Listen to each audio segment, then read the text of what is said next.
5 veces al día, los musulmanes de todo el mundo oran en una determinada dirección. Se colocan mirando a la ciudad sagrada de la Meca, situada en la actual Arabia Saudí.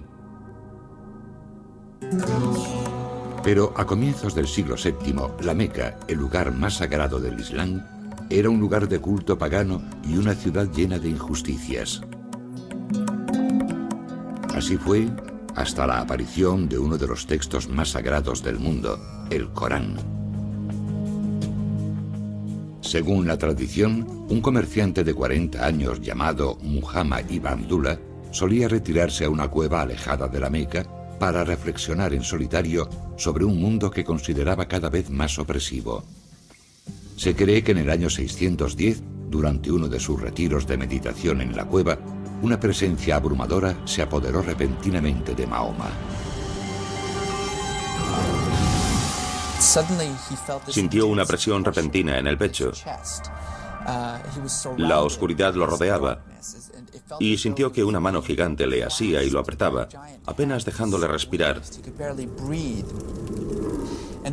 Y en su mente oyó una voz que le decía: recita, recita. Se quedaría estupefacto, aturdido. Seguramente se preguntaría si realmente había oído algo. Y entonces lo oyó de nuevo y dijo: no tengo nada que recitar. Y aquella voz, que según la tradición pertenecía al arcángel Gabriel, reveló el primer verso del Corán. Sura 96, primera aleya. Recita en el nombre de tu Señor, que ha creado al hombre de sangre coagulada. Recita, tu Señor es el munífico, que ha enseñado el uso del cálamo, ha enseñado al hombre lo que no sabía. Es un momento importantísimo, porque es el instante en el que Mahoma deja de ser un simple comerciante de la Meca, preocupado por los males de la sociedad, para convertirse de pronto en lo que en la tradición bíblica se conoce como profeta. Y como le sucede a muchos profetas, no quiere ni oír hablar de ello. Presa del pánico y preocupado por su salud, Mahoma va a buscar a su esposa Khadija. Lo que quiere realmente es suicidarse. Pero finalmente Khadija lo evita y le explica que ha recibido la llamada de Dios, que éste le ha asignado una tarea profética y que no tiene otra alternativa que dar a conocer el mensaje.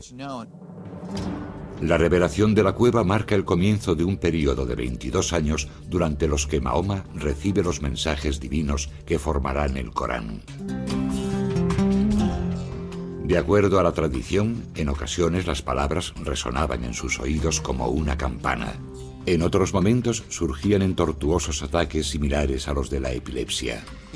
Sufría convulsiones, empezaba a sudar y su mirada se perdía en el horizonte. Los que lo veían casi creían que estaba muerto. Y cuando estos momentos proféticos terminaban, de repente vomitaba las revelaciones. Dichas revelaciones parecían hacerse eco en todo momento de las necesidades del pueblo árabe. Los primeros versos eran escuetos y sencillos y cuestionaban las prácticas paganas de los habitantes de la Meca, haciendo una llamada a la adoración de un único Dios. Sura 73, octava aleya. Y menciona el nombre de tu Señor y conságrate totalmente a Él. El Señor del Oriente y del Occidente, no hay más Dios que Él. Tómale pues como protector. Durante los primeros años de revelaciones, Mahoma memoriza los versos y los comparte solamente con su mujer y sus allegados. Poco a poco empieza a creer que tiene una misión profética y que es su deber transmitir a los demás la palabra sagrada que guarda en su mente. Finalmente, en el año 612, el reticente profeta va al centro de la Meca y comienza a predicar. Era un aviso a los ciudadanos de la Meca, que a ojos del profeta habían perdido la conciencia, si es que la habían tenido alguna vez, de la existencia de un Dios supremo, de un único Dios que los había creado y les mostraba el camino. El Dios del que habla Mahoma es glorioso y compasivo, pero también colérico. El profeta dice a los habitantes de la Meca que sus actos en la tierra tendrán consecuencias cuando llegue el día del juicio. Tenemos a un hombre del que se sabe que ha estado haciendo vigilias, que llega, digamos, al mercado y dice: el mundo se acabará. El Dios que lo creó le pondrá fin. Y os incumbe a todos. Se trata de un mensaje muy contundente. Es un mensaje contundente, pero no novedoso. Mahoma dejó muy claro que el Corán era la misma revelación que la hecha a judíos y cristianos siglos atrás. Un mensaje de Dios a la humanidad. No obstante, la revelación se dirigía esta vez al pueblo árabe, por vez primera, y en su propia lengua. El profeta nunca dijo que estuviese creando una nueva religión. Simplemente dijo que era un mensajero que portaba el mismo mensaje que había sido transmitido anteriormente por un gran número de figuras de su historia común. El Corán repite una y otra vez: no olvidéis lo que le sucedió a Abraham cuando... Y entonces cuenta una historia sobre Abraham. No olvidéis lo que le sucedió a José, y cuenta una historia sobre José. Lo más curioso es que dichas historias aparecen en una especie de adaptación, de versión resumida de esos grandes relatos. La gente a la que se revelaba el Corán ya conocía esas historias, puesto que vivía en una ciudad empapada de dichas tradiciones.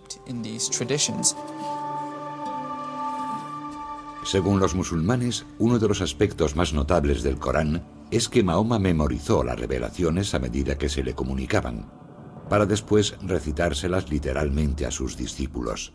A pesar de que existía en aquella época una forma escrita de la lengua árabe, no eran muchos los que sabían leer o escribir. Mahoma no era una excepción. En el Islam, se cree que Mahoma era analfabeto. Esto pone de manifiesto, por supuesto, que él no pudo escribir las revelaciones. Y por otra parte surge la pregunta de cómo se conservaron. El pequeño grupo de discípulos de Mahoma memoriza rápidamente cada nueva revelación, añadiéndola verso a verso a los fragmentos del Corán que ya conocen. Dado el tipo de cultura en la que viven, tales hazañas memorísticas no resultan sorprendentes. Estamos hablando de culturas basadas en la oralidad.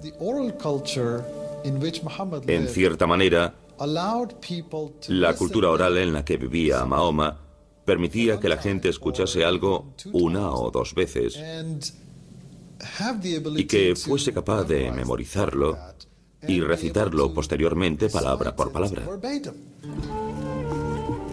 El conjunto de revelaciones se va ampliando y Mahoma sigue predicando en las calles de la Meca, atrayendo a un pequeño grupo de conversos. Sus discípulos comienzan a ser conocidos como musulmanes, que significa los que se someten a Dios.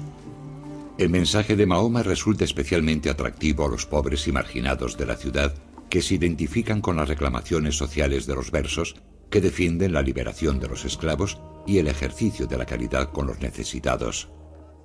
Algunos de los que se convirtieron al mensaje del Corán lo hicieron seducidos por la belleza del lenguaje, que algunos veían tan perfecto que lo consideraban una prueba de la existencia de Dios.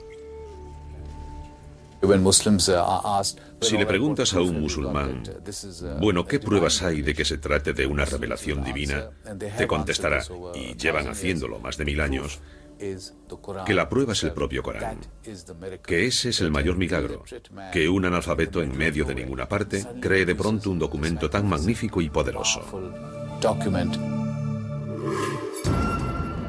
Pero no todos están contentos con lo que predica Mahoma. Su provocador mensaje, que se niega a reconocer la divinidad de los ídolos que alberga la Kaaba, atrae las iras de la tribu dominante, los Quraysh, ya que amenaza su posición de poder. Si no hacían falta intermediarios ante Dios, no había razón para la existencia de los ídolos. Y sin los ídolos, la Kaaba no tenía razón de ser. Sin la Kaaba, tampoco hay ninguna razón que justifique el dominio de la Meca como capital social y económica de la península arábiga. El conflicto de los Quraysh con Mahoma y sus revelaciones no se debía a motivos teológicos, sino que era un conflicto económico, un conflicto político.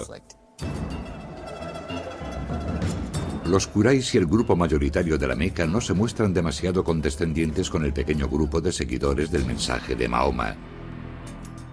los musulmanes son brutalmente perseguidos. Algunos sufren palizas en las calles, otros son torturados. Durante 9 años, los musulmanes soportan las humillaciones, manteniéndose firmes en su creencia de que no hay más Dios que Dios. El propio Mahoma goza de la protección de su acaudalada esposa y su poderoso tío, pero tras la muerte de ambos, el profeta y sus discípulos se dan cuenta de que no les queda otra alternativa que huir de la Meca. La estructura social había sido destrozada hasta tal punto que se veía incapaz de proseguir su misión en la Meca. Y decidió que tendría que buscar una especie de base de operaciones alternativa. El cambio de lugar traerá consigo un nuevo tipo de mensaje para el Corán, que hará hincapié en las leyes y en la guerra.